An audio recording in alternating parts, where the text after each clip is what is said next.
Yeah. All right, let's go to our second set of questions here, or unless you had something more. Nope, I was going to say, you ready to look? Here Yeah, we yeah, let's look.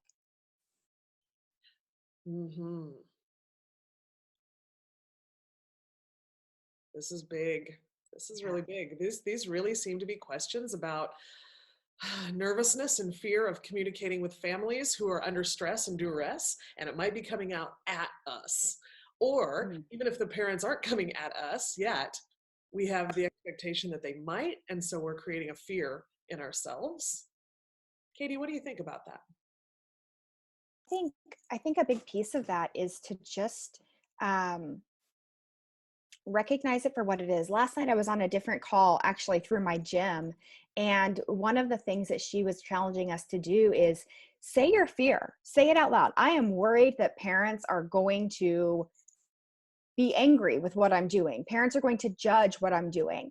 And this woman used to be a lawyer, and she said that when she was in law school, you were taught to argue both sides. Okay, so go ahead. What is the worst that happens? If a parent is upset and they're judging what you're doing, play that out in your mind.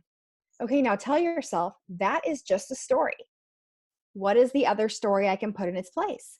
And I commented in because one of the things that I talk about when I talk about hope is that our negative messages are no more true than our best dreams. And all they do is rob us from our agency.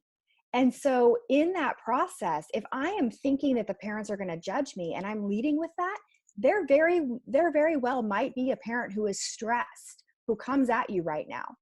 That is not likely about you. It's about what they're experiencing in that moment.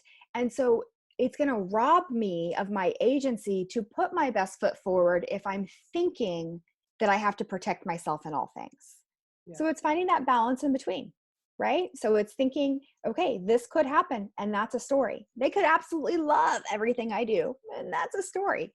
Where's the middle ground? How do I just go in and be the best teacher that Katie can be in these times for my students? And if I'm leading with that, I will almost always be right.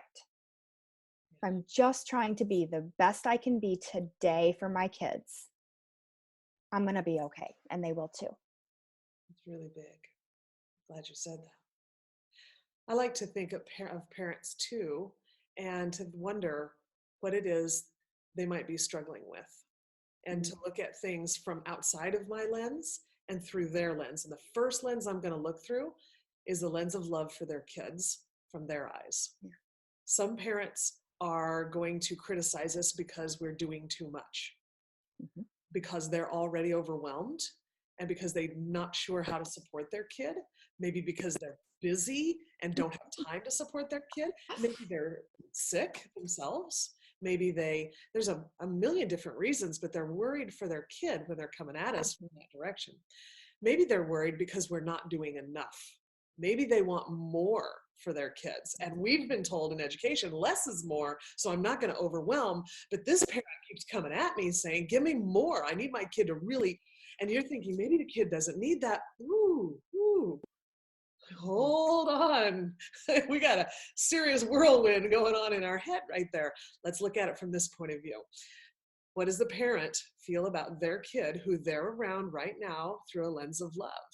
Maybe their kid's really worried and they feel that this can help pull them out of that. Maybe the parent's right, maybe they're not.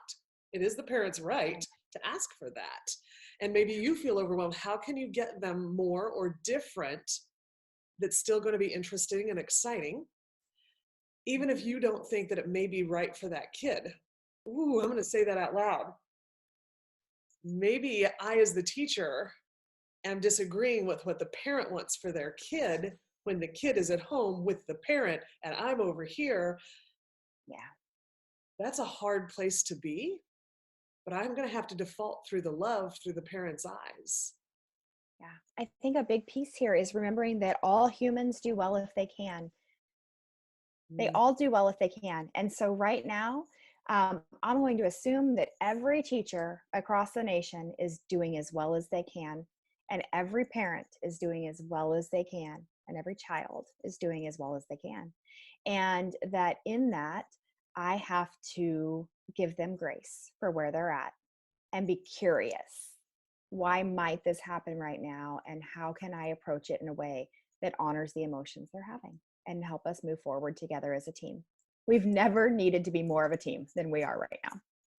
With each other, with parents, with Hmm. community, with law Yes. enforcement, I mean, I think we've always needed it. I think we now have a push to allow the hurdles that we've put up in our minds and in our society. I think we now have a want to push those hurdles down. I'm Yeah. excited about that. Mhm. Big, really big. Thank you.